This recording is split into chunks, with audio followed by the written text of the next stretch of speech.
Welcome back. It's always such a pleasure to have people over.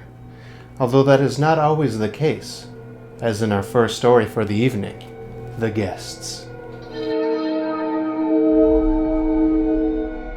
A young man and his wife were on a trip to visit his mother. Usually they arrived in time for supper, but they had gotten a late start and now it was getting dark, so they decided to look for a place to stay overnight and go on in the morning. Just off the road they saw a small house in the woods. Maybe they rent rooms, the wife said, so they stopped to ask. An elderly man and woman came to the door. They didn't rent rooms, they said, but they would be glad to have them stay overnight as their guests. They had plenty of room, and they would enjoy the company. The old woman made coffee and brought out some cake, and the four of them talked for a while. Then the young couple were taken to their room. They again explained that they wanted to pay for this, but the old man said he would not accept the money. The young couple got up early the next morning before their hosts had awakened. On a table near the front door they left an envelope with some money in it for the room. They went on to the next town. They stopped in a restaurant and had breakfast. When they told the owner where they had stayed, he was shocked. "That can't be," he said. "That house is burned to the ground, and the man and the woman who lived there died in the fire." The young couple could not believe it, so they went back to the house. Only there was no house. All they found was a burned-out shell. They stood staring at the ruins, trying to understand what had happened. Then the woman screamed. In the rubble was a badly burned table, like the one they had seen by the front door, and on that table was the envelope they had left that morning. See, when you have good manners, people are dying to help you out.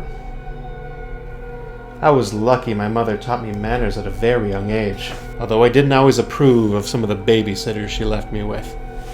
Which brings us to our next story. The Babysitter. It was 9 o'clock in the evening. Everybody was sitting on the couch in front of the TV. There was Richard, Brian, Jenny, and Doreen, the babysitter. The telephone rang.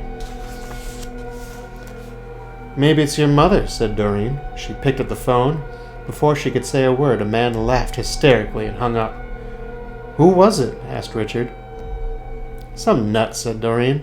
"So what'd I miss?" At 9:30 the telephone rang again. Doreen answered it. It was the man who had called before. "I'll be there soon," he said. He laughed and hung up the phone. "Who was it?" the child asked. "Some crazy person," she said. About 10 o'clock the phone rang again.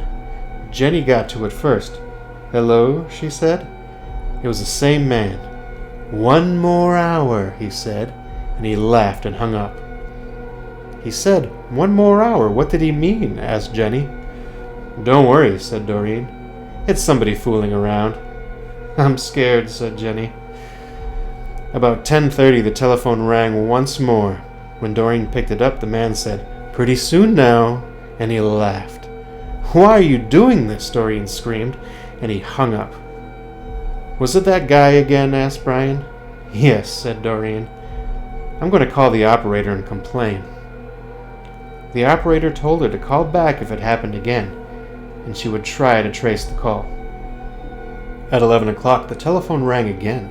Doreen answered it. "Very soon now," the man said, and he laughed and hung up. Doreen called the operator. Almost at once she called back. "That person is calling from a telephone upstairs," she said. "You'd better leave. I'll call the police." Just then a door opened. A man they had never seen before started walking down the stairs towards them. As they ran from the house, he was smiling in a very strange way.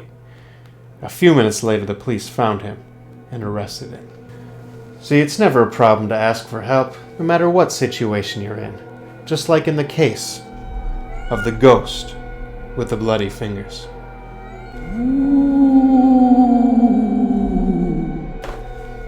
A businessman arrived at a hotel late one night and asked for a room. The room clerk told him that the hotel was all filled up. "There's only one empty room," he said, "but we don't rent that one because it's haunted." "I'll take it," said the businessman. "I don't believe in ghosts." The man went up to the room, he unpacked his things, and he went to bed. As soon as he did, a ghost came out of the closet. Its fingers were bleeding, and it was moaning, "Bloody fingers, bloody fingers." When the man saw the ghost, he grabbed his things and ran. The next night, a woman arrived very late. Again, all the rooms were taken except the haunted room. "I'll sleep there," she said. "I'm not afraid of ghosts."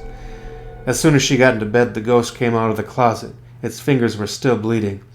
It still was moaning, "Bloody fingers, bloody fingers." And the woman took one look and ran.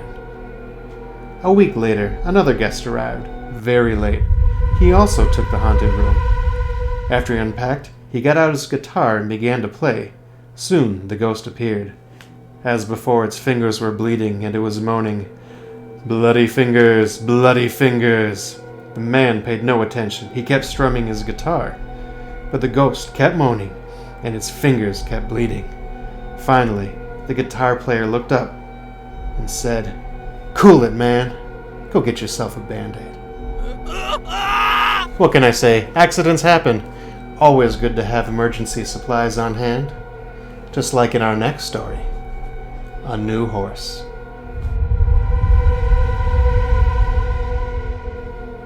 Two farmhands shared a room. One slept at the back of the room, the other slept near the door. After a while, the one who slept near the door began to feel very tired early in the day. His friend asked him what was wrong. "An awful thing happens every night," he said. "A witch turns me into a horse and rides me all over the countryside." "I'll sleep in your bed tonight," his friend said. "We'll see what happens to me." About midnight, an old woman who lived nearby came into the room. She mumbled some strange words over the farmhand, and he found he couldn't move. Then she slipped a bridle on him, and he turned into a horse. The next thing he knew, he was riding him across the fields at breakneck speed, beating him to make him go even faster. Soon, they came to a house where a party was going on. There was a lot of music and dancing. They were having a big time inside. She hitched him to a fence and went in. While she was gone, the farmhand rubbed against the fence until the bridle came off, and he turned back into a human being. Then he went into the house and found the witch. He spoke those strange words over her, and with the bridle, he turned her into a horse. Then he rode her to a blacksmith and had her fitted with horseshoes. After that, he rode her to the farm where she lived.